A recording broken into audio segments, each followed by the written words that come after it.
I'm here with Wayne Christian, Texas Railroad Commissioner-elect, and he's going to tell us why he ran and about the process of running to be the Texas Railroad Commissioner. Well, the reason I ran, and thank you for letting me visit, and I just want to thank all the folks out there that helped me out and voted for us. But it's an exciting thing to see. Two reasons I ran. One, that I was given a call by some friends when the current Railroad Commissioner retired and said that because I had spent 14 years in the legislature representing East Texas and rural Texas, and because of my record of being a conservative and fiscal conservative and other issues, that they needed somebody they could trust in the Railroad Commission. And a lot of people don't understand how important the Railroad Commission is, and because I was on the Energy Committee for 2 sessions and on the Regulated Industry Committee for a session and Ways and Means, those committees all oversaw the Railroad Commission. So I had direct oversight, so I've been very familiar with the Railroad Commission. Now, the Railroad Commission has nothing to do with railroads anymore. It was named the Railroad Commission 125 years ago when oil was discovered, and the only way you could get oil to the market was by a railroad at that time.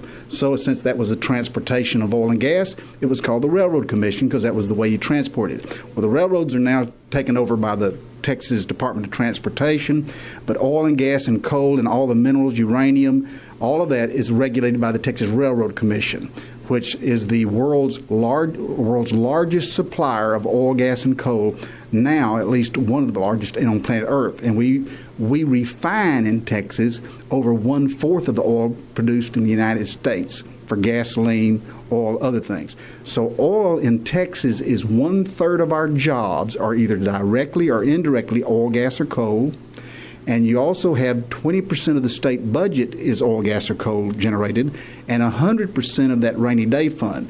So right now with OPEC being down in its situation out for in Saudi Arabia, who have controlled us since 1981, we have used more oil and gas in the United States than we've been able to produce. And so the OPEC has been controlling it, and they've been threatening to close the Persian Gulf, the Kuwait War, other things were over who was controlling the oil, and we had to have it because we were dependent because of our use. As of this year, the United States is now energy secure, and that had a lot to do with who got elected president yesterday, because one was going to continue this clean energy policy, which is a bunch of windmills and solar panels, which are insane, by the way. It would take 3 states covered with solar panels to provide the electricity we use in the United States, okay?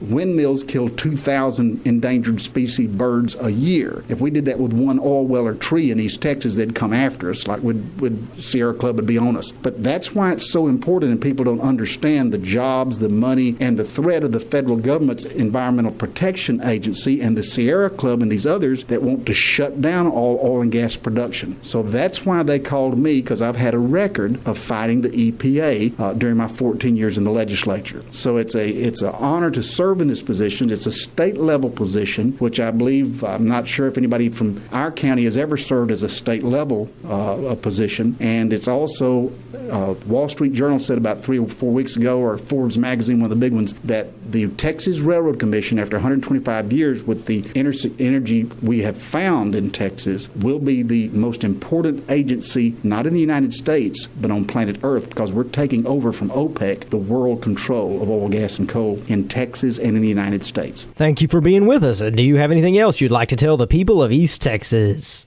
Well, it's a great honor. I thank the people for voting for me. It's a great honor, and I want everybody to know that, of course, rural Texas, East Texas, my home county and district, Shelby, Nacogdoches, Sabine, Jasper, and St. Augustine counties have been very good to me for about 14 years. Let me represent them. And now that I am a statewide official, the rural folks are number one in my heart, and it's an honor to be elected as a statewide official from rural Texas. I am the only statewide official currently that was elected by rural Texas. None of the major cities elected me except Fort Worth. I carried Fort Worth. It was rural Texas that brought me to office, and I'm the first statewide elected official that ever won by not winning a majority of the urban areas. So I'm very dedicated, and the old saying, "You dance with the one who brung you," is what I'll continue to remember. The home folks in rural Texas and East Texas, as I have opportunity, hopefully, to bring more jobs back and get this oil and gas operating.